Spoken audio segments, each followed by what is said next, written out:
Bienvenidos. Hoy vamos a realizar las demostraciones de tres teoremas de ángulos en el triángulo. Entonces la idea es entender primero qué es una demostración. Vamos a dividirlo en tres videos para que sean más fáciles y más cortitos de ver. Lo primero que hay que entender es que en matemática tenemos dos opciones. Una afirmación es verdadera o una afirmación es falsa. Y es por eso que existen ciertas frases o palabras que nos van a decir a nosotros cuando ya una afirmación se probó que es verdadera o cuando todavía no se prueba. Y es así como hemos conocido a lo largo de la historia lo que son las conjeturas, que son afirmaciones que no se han probado si son verdaderas o falsas, y que a veces duraron muchos años hasta que alguien logró probar que eran falsas o que eran verdaderas. Cuando nosotros en matemática queremos validar si esas afirmaciones son verdaderas o falsas, lo que tenemos que hacer es probar su valor de verdad, es decir, probar si son verdaderas o probar que si son falsas. En matemática, probar que son falsas es muy fácil, porque lo único que necesitamos es encontrar un contraejemplo. ¿Qué es un contraejemplo? Es un ejemplo en el cual no se cumple la afirmación. Si nosotros logramos encontrar ese contraejemplo, está probado que es falso. Entonces, es muy fácil probar un mentiroso, es decir, probar la falsedad de una afirmación. Pero probar que es verdadero es mucho más difícil. Y para ello se tiene que hacer una demostración. Y una demostración tiene ciertos elementos y tiene ciertos pasos que debemos hacer. Lo primero que tenemos que tener en cuenta es que en toda demostración van a intervenir una hipótesis y una tesis, o muchas hipótesis y una tesis. ¿Qué es lo que son las hipótesis? Las hipótesis son cosas que ya se probaron que eran verdad. Axiomas, los axiomas son verdades absolutas que nosotros tenemos que considerar, sobre todo en matemáticas, que se cumplen sí o sí, porque son como la base de la matemática que estamos estudiando. Lo otro son los teoremas, que son afirmaciones que ya se probaron como verdaderas y que yo las puedo usar como base para probar uno nuevo.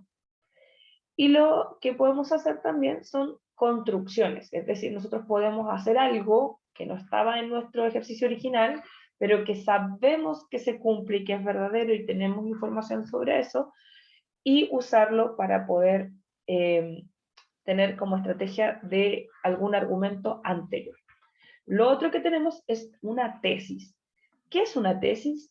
Una tesis es la afirmación escrita en lenguaje matemático de lo que queremos probar. ¿Qué es lo que hacemos en una demostración? Existen muchas formas de hacer demostraciones. De hecho, existe un método especial que se utiliza mucho en la aritmética o en las teorías de números, que es la demostración por inducción. Pero todas las demostraciones tienen un sentido. Nosotros usamos las afirmaciones que sabemos que son verdaderas, en este caso las hipótesis, las construcciones y los axiomas, para llegar a como conclusión que se cumple la tesis. No ocupamos la tesis, ocupamos las hipótesis. Y al final de nuestros ejercicios llegamos a la conclusión de que la tesis es verdadera. Otra forma de hacer demostraciones, dependiendo cuando no es tan fácil hacerlas a través de probar que la hipótesis llegara a la tesis, es hacer algo contradictorio, es decir, negamos la tesis, decimos que esa tesis es falsa y empezamos a probar con nuestras hipótesis y llegamos a una contradicción. Como existe una contradicción, entonces haber negado la tesis no tenía sentido, entonces la tesis es verdadera.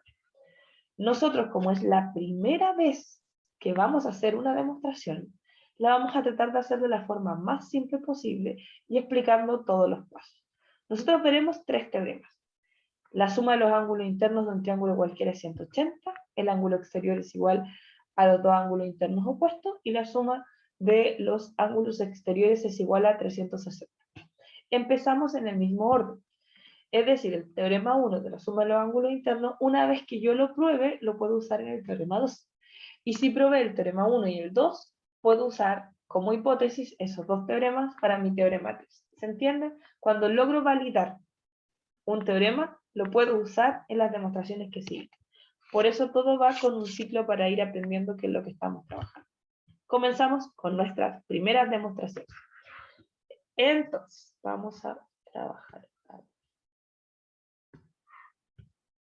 Entonces tengo que, el primer teorema dice que la suma de los ángulos internos de un triángulo cualquiera es 180 grados. Entonces vamos a identificar nuestras hipótesis, nuestras tesis y todo. Antes de plantear nuestra tesis, nosotros lo que vamos a hacer es tomar un triángulo, que idealmente tiene que ser de cualquier forma, que no sea equilátero, que no sea isósceles, la idea es que sea un triángulo cualquiera. Y en este triángulo voy a identificar sus vértices, el vértice A, vértice B, vértice C, lados A, B y C. Recordemos que los vértices siempre con mayúscula, los lados son opuestos y son con minúscula. Y aquí voy a identificar los ángulos. El ángulo que está en el vértice A le voy a llamar alfa. El ángulo que está en el vértice B le voy a llamar beta. Y el ángulo que está en el vértice C le voy a llamar gamma. Ahora que tengo expresado esto con simbología matemática, mi tesis es exactamente la misma frase que está en palabras, pero en lenguaje matemático. La suma de los ángulos internos de un triángulo cualquiera es 180. Y para nosotros, esos ángulos cualquiera son alfa, beta y gamma. Por eso es alfa más beta más gamma igual 180.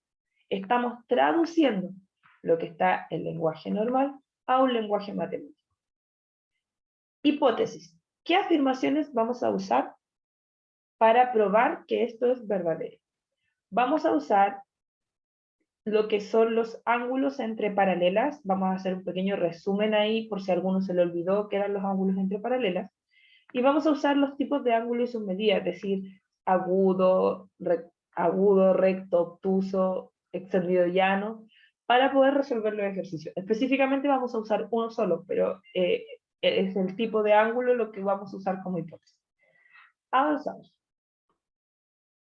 Entonces, ¿qué tenemos que hacer? Usar la información que tenemos como hipótesis o construcciones para llegar a ¿qué cosa? Al resultado de la tesis. Es decir, después de hacer todo esto, tengo que llegar a que me dé esto en alguna parte. Si logro que aparezca la tesis, terminamos. Va a ser maravilloso cuando lo logremos. Vamos avanzando. Ya, lo primero que vamos a hacer va a ser construir una recta. Vamos a construir una recta que la vamos a llamar MN, solamente las letras van a ser para poder definir después los valores, de forma tal que pase por el vértice B y sea paralela al lado AC. Entonces nosotros construimos una recta paralela que la vamos a llamar MN. Eso es lo primero que vamos a hacer. Lo segundo que vamos a hacer es volver a anotar los ángulos que teníamos antes, pero los vamos a nombrar. Vamos a decir, y aquí vamos a recordar algunos detalles. ¿Cómo se nombran los ángulos? Los ángulos se pueden nombrar por el vértice en el que están, pero si tengo más de un ángulo en ese vértice se me complica. Se pueden nombrar con alfa, beta, gamma, como lo hicimos nosotros recién, es decir, usando letras griegas o números. Y se pueden nombrar usando las tres letras que lo conforman. Cuando uso las tres letras, por ejemplo, B, A, C, anoto adelante el símbolo de ángulo. ¿Cómo yo sé a qué ángulo me refiero? Al que está en el centro. Ese es el vértice. Voy a llamar al ángulo BAC, lo voy a llamar alfa, que es lo que teníamos nosotros antes. Es importante que lo marque porque lo voy a usar después con los ángulos entre paralelos. Después voy a tomar el ángulo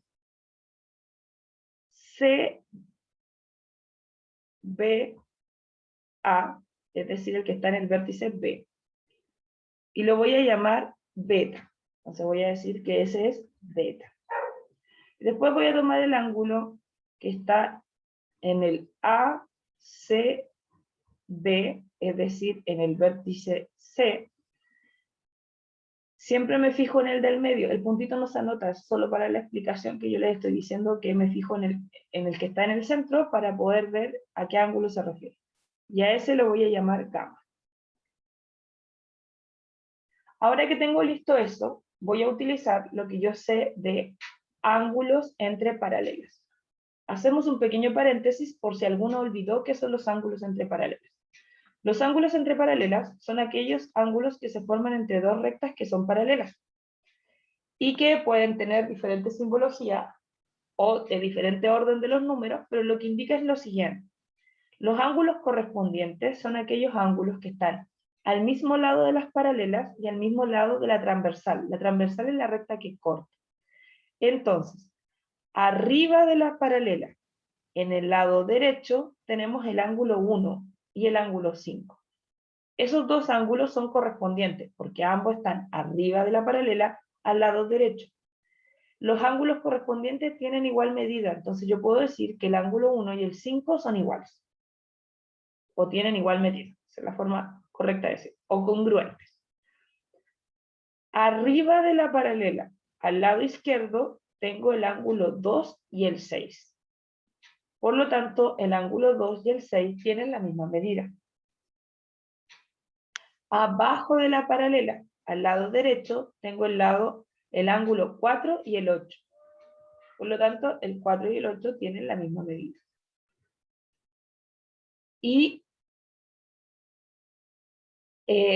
abajo de la paralela, al lado izquierdo, tengo el ángulo 3 y el ángulo 7. Por lo tanto, el ángulo 3 y el 7 tienen igual medida. Esos son los correspondientes. Después tengo los alternos externos. ¿Qué significa alternos externos? Significa que están fuera de las paralelas, es decir, miro solo lo de afuera, y fuera de la paralela me fijo el que está al lado contrario de la transversal. Por ejemplo, el 1 y el 7 están afuera de la paralela, pero en lados contrarios de la transversal. Uno está en el lado derecho, en el otro izquierdo. Esos son ángulos alternos externos. Los ángulos alternos externos tienen igual medida, por lo tanto yo puedo decir que el ángulo 1 tiene la misma medida que el ángulo 7. Afuera de la paralela también tengo al 2 y al 8 en lados opuestos, por lo tanto el ángulo 2 y el ángulo 8 tienen la misma medida. Y en particular, después vamos a tener los ángulos alternos internos, y aquí voy a poner un asterisquito, porque este es el que voy a usar para mi demostración. ¿Qué características tienen los ángulos alternos internos? Los ángulos alternos internos están dentro de las paralelas y a lados opuestos de la transversal. Por lo tanto, lo que tenemos aquí es que el ángulo 3 tiene la misma medida del ángulo 5 y el ángulo 4 tiene la misma medida del ángulo 6. Teniendo eso en cuenta, comenzamos a trabajar. Lo primero que voy a hacer es volver a anotar los valores que tenía aquí. Se supone que yo trabajo, perdón, me equivoqué en uno. Trabajo con el mismo dibujo. Yo lo voy haciendo, repitiendo el dibujo para la explicación y para que se entienda paso a paso lo que estoy realizando. Pero cuando uno hace una demostración, uno hace un solo dibujo y a medida que va escribiendo los procesos que va haciendo, le va agregando cosas a ese mismo dibujo. Entonces tengo que tenía alfa, beta y gamma, eso estaba listo. Ahora lo que vamos a hacer es prolongar uno de los lados para que se note que es una transversal y las paralelas. Entonces aquí se va a prolongar la línea, y aquí se va a prolongar la línea. Otro color. Y acá voy a prolongar esta línea. Y aquí claramente tengo las paralelas, porque esta recta que era MN, N, es paralela a la recta AC. Eso lo teníamos nosotros listo, ahí se puede observar. Teniendo eso en cuenta, vamos a empezar a sacar nuestras conclusiones. Quiero que observen solo la recta que yo marqué en rojo, que se prolonga aquí, y vamos a mirar el ángulo alfa. El ángulo alfa aquí es como mi ángulo 5, que tengo en los alternos internos. ¿Dónde puedo replicar el ángulo alfa usando ángulos alternos internos? Lo puedo replicar aquí. Porque ahí tendría que el ángulo 3 y el 5. Y el 3 y el 5 tienen la misma medida. Entonces, en mi paso 2, yo voy a decir que el ángulo C, vamos a respetar el orden antihorario, entonces el ángulo BAC tiene la misma medida, este es el símbolo de congruente, pero si no estamos acostumbrados, porque es la primera vez que estamos hablando de geometría y no hemos acostumbrado a estos símbolos, puedo seguir usando el igual. Este es el símbolo más correcto que utilizamos nosotros, pero lo vamos a ir aprendiendo de a poquito porque todavía no hemos hablado de congruencia. El ángulo BAC tiene la misma medida que el ángulo ABM, que es este que está aquí. Y esa medida, ¿cuánto es para nosotros? Es alfa. Cada vez que yo digo esto en una demostración tengo que decir por qué. Siempre hay que explicar por qué. Y aquí tengo que anotar por ser ángulos alternos.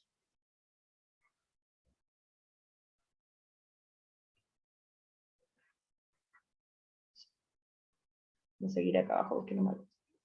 Alternos, internos, entre paralelas. Entonces, ¿qué hicimos con nuestra demostración? Logramos pasar el ángulo alfa que teníamos ahí, lo logramos pasar aquí arribita, gracias a que estos ángulos son alternos internos entre paralelas. Vamos ahora a ver qué pasó en el otro lado. Tercer paso. Voy a prolongar las líneas de nuevo, pero ahora las líneas que voy a prolongar va a ser la que se forma aquí. Vamos a tratar de que quede lo más recta posible. Vamos a prolongar esta línea de acá.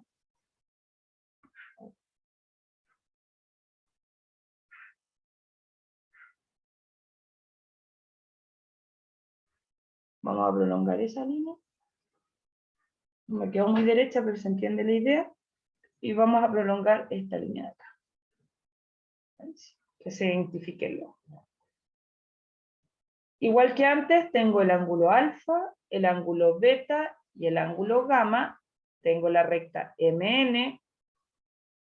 Y ya probamos que el alfa está ahí. Eso ya está listo, ya lo logramos probar. Como logramos probar eso, lo que vamos a hacer ahora es ver qué ocurre con este angulito de acá. ¿Qué vamos a hacer? Vamos a mirar este angulito y vamos a ver alternos internos nuevamente y vamos a darnos cuenta que se replica aquí. Es como si tuviéramos en nuestro dibujito, ¿dónde está nuestro dibujito? Ahí. Es como si estuviéramos mirando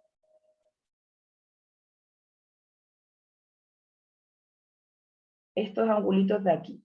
Entonces, como estamos mirando esos angulitos de ahí, yo puedo decir que el ángulo de aquí es alterno interno con este. Entonces puedo poner gamma en ese lado. ¿Qué es lo que voy a decir? Igual que antes, tengo que decir primero mi afirmación. El ángulo ACB tiene la misma medida que el ángulo, eso es congruente, NBC. Y esa medida nosotros le llamamos gamma. Por ser alternos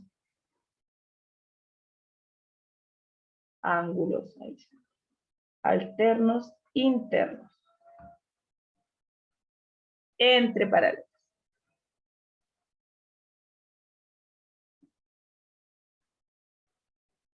Y ahora estamos casi listos para terminar. Vamos a hacer un cuarto paso. ¿En qué consiste este cuarto paso? Quiero que miren, vamos a usar un colorcito aquí para destacar. Quiero que miren lo que pasó aquí. Ahí, eso es lo que vamos a mirar.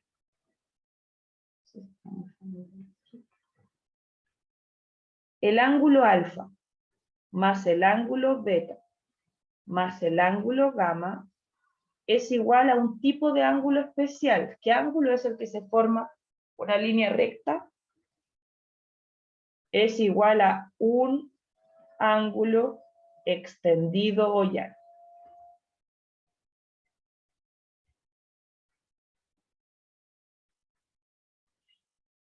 ¿Pero cuánto mide un ángulo extendido llano?